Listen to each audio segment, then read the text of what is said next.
Bine v-am găsit, dragii mei din Zodia Gemeni, oriunde v-ați afla. Iată-ne la o nouă lectură pentru ce a mai rămas din luna lui august, acest sfârșit de august.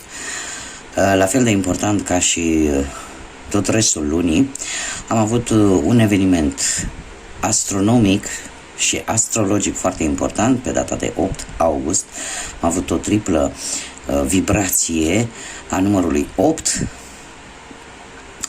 Am avut acel portal al leului care a venit cu energie solară foarte puternică, iar către sfârșitul lunii lui august avem două alte evenimente importante, atât din punct de vedere astrologic cât și astronomic, și anume alinierea a 6 planete din sistemul nostru solar, care vin cu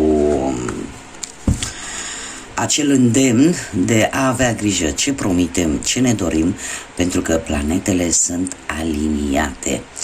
Avem cele 6 planete: Mercur, Marte, Jupiter, Neptun, Uranus și Saturn, care sunt oarecum în linie dreaptă față de Soare și care vin cu această calitate, ca să zic așa, de a îndeplini anumite lucruri. Tocmai de aceea această mare aliniere a acestor planete se va mai repeta abia după 10 ani. Iar în general acest lucru se întâmplă în jur de aproximativ de 7 ori la fiecare mileniu.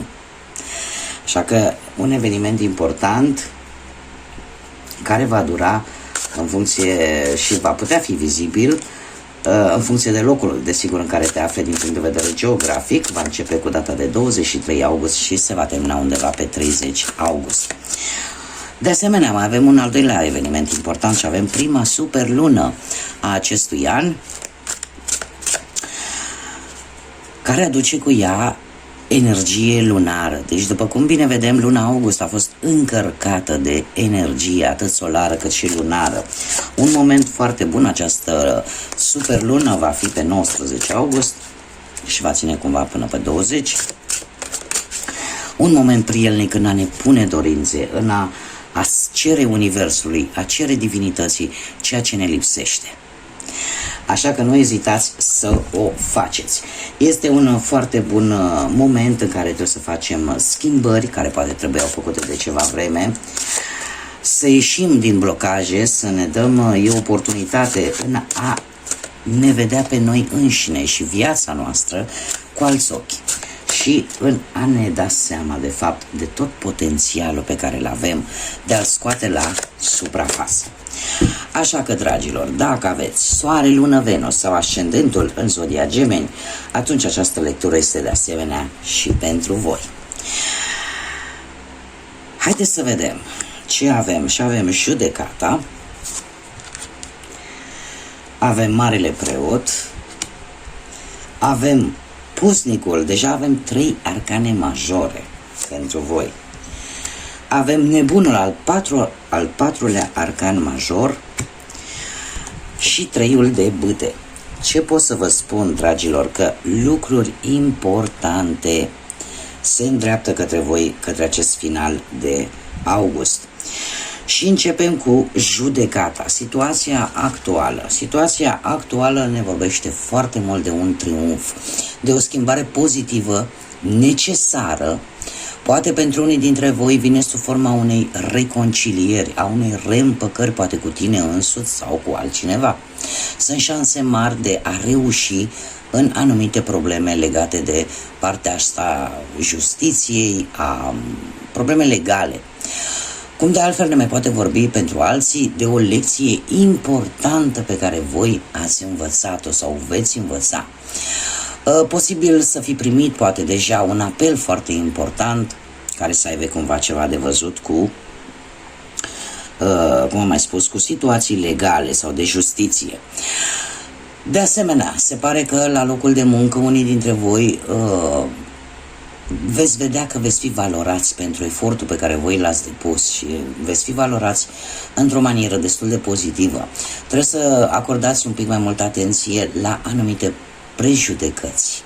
Prejudecăți precipitate, poate cu colegii de muncă sau cu șefii, care pot altera cumva conviețuirea la locul de muncă. De asemenea, poate apărea o șansă pozitivă de a găsi un nou loc de muncă. Această carte, acest arcan major este dirijat, este sub îndrumarea, ca să zic așa, a planetei Pluto. Planetă care ne vorbește de transformare, de schimbări majore și de un nivel de înțelegere mai mare a unor lucruri, de noi începuturi, de ceva care poate trebui lăsat în urmă pentru a putea începe ceva nou. Ne vorbește de regenerare și de renaștere. Poate că, nu știu, în dragoste, unii dintre voi sunteți într-un moment de armonie, de înțelegere, iar dacă cumva sunteți nefericiți, ar fi mai bine poate să luați o pauză pentru a accepta sau nu o schimbare de direcție. Unii dintre voi care poate sunteți singuri în acest moment, sunteți într-o încercare sinceră de a reîncepe din nou poate o relație sau poate cu o nouă persoană sau cu o veche iubire. Așa că sunteți într-un moment de transformare, într-un moment de schimbare. Ce încercați să nu are așa multă importanță pentru voi în această perioadă de sfârșit de august? Avem Marele Preot, semnul Taurului,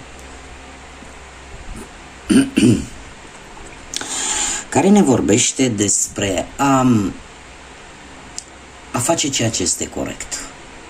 Nu știu, poate unii dintre voi au amânat poate o căsătorie sau în acest moment sunt anumite lucruri cărora voi nu le dați așa mare importanță. Poate este o persoană din zodia Taur sau poate nu vrei să apelezi la cineva dintr-un semn de pământ, cum ar fi Taurul, da? Este o perioadă în care, poate și din punct de vedere profesional, o anumită negociere o tot amâni. Da?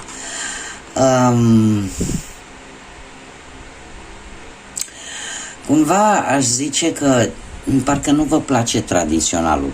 Mai mult mă refer pe partea asta sentimentală. Parcă ați vrea să aveți, unii dintre voi, poate o iubire, dar nu atât de tradițională. Un pic, ca să zic așa, o iubire ieșită un pic din tipar.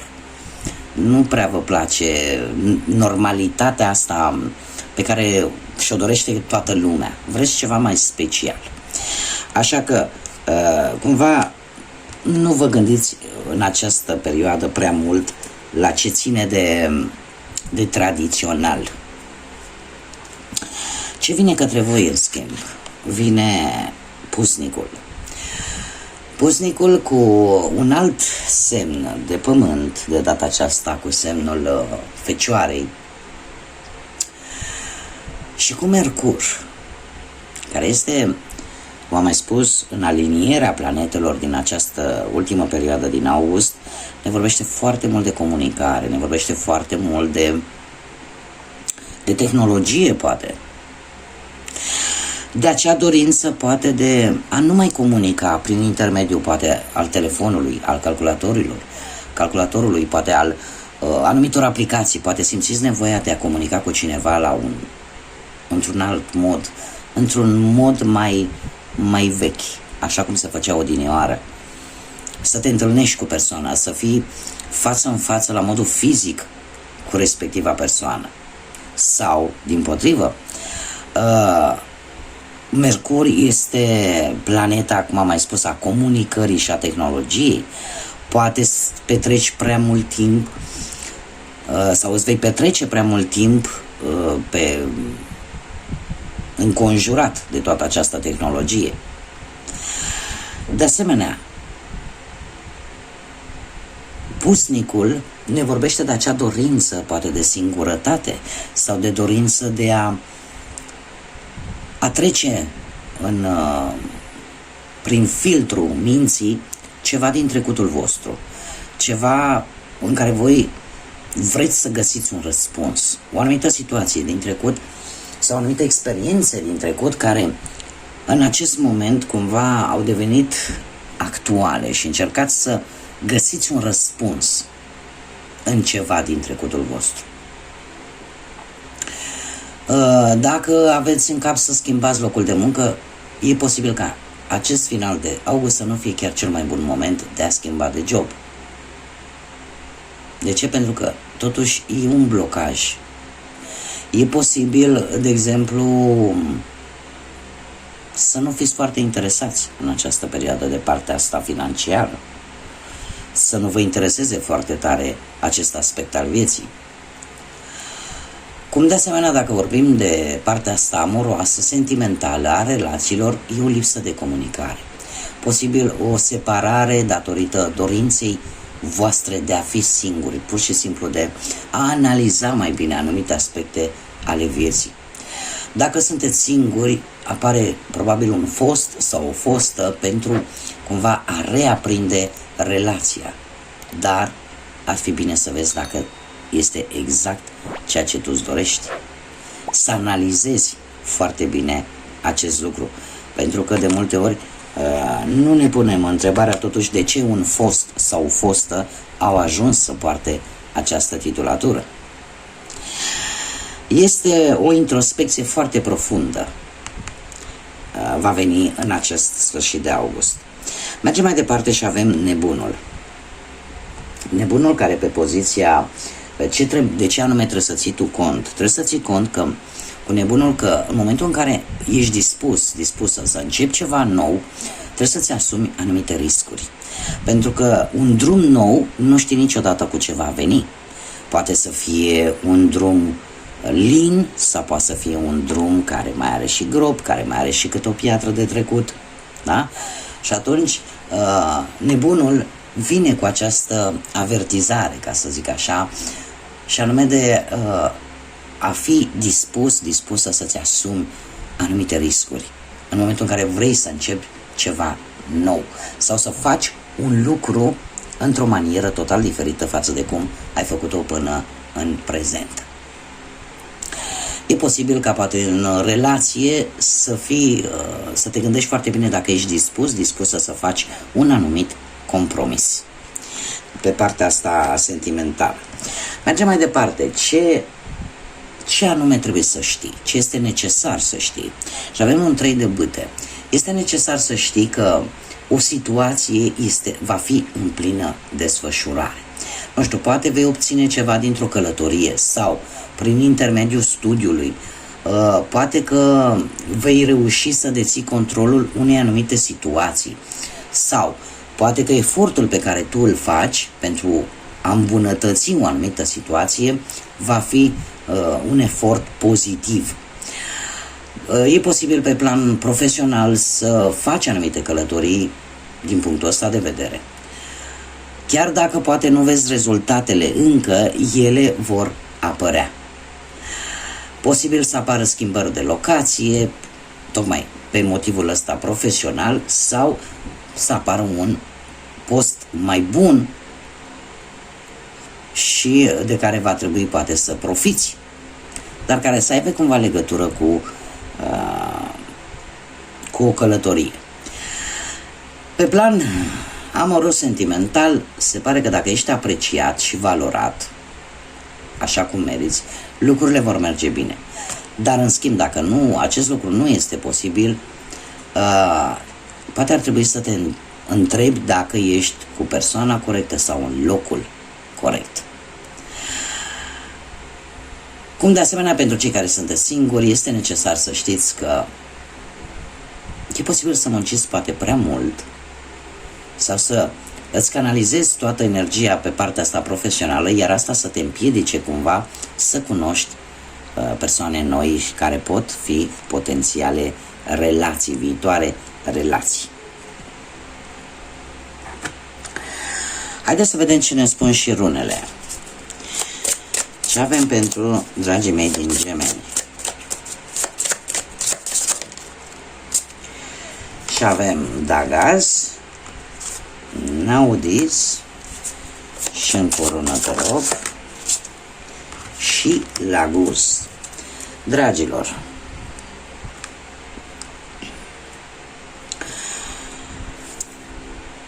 se pare că veți avea în această perioadă un moment de o foarte bună claritate vis-a-vis poate de o anumită situație.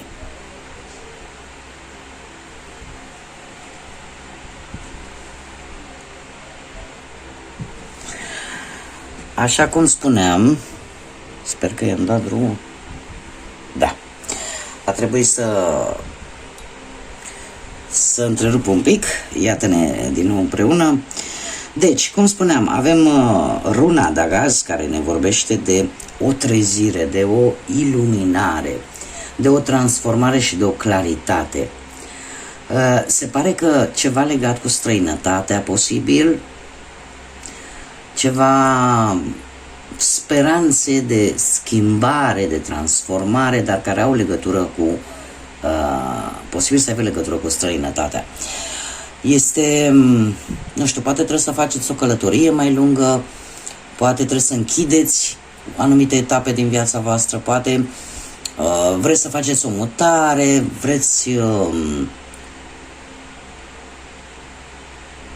nu știu, mi-apare posibil cineva care poate se gândește la voi, cineva care se află la depărtare față de voi. E posibil să vină anumite vești, anumite rezultate bune din punct de vedere profesional sau, cum am mai spus, să faceți o călătorie în interes de muncă în străinătate. Dacă ceva probleme cu banii, dacă ați avut ceva probleme cu bănuții în ultima perioadă, acest final de august se pare că aceste dificultăți financiare încet încep să dispară și să vină o stabilitate. Posibil un câștig, poate în urma unei vânzări, cumpărări de terenuri, de case, de mașină, de ceva, de o posesiune. Cum de asemenea, dacă vorbim pe partea asta amoroasă, cumva posibil să apară o nuntă sau poate venirea pe lumea unui copil, o schimbare benefică. Avem de asemenea runa Naudis care cumva aș zice că apare o necesitate de a restructura ceva, o necesitate de a întârzia ceva. Ori poate o anumită situație, ori poate o anumită persoană. Apare acea necesitate de a pune anumite restricții, de a pune anumite limite. Cumva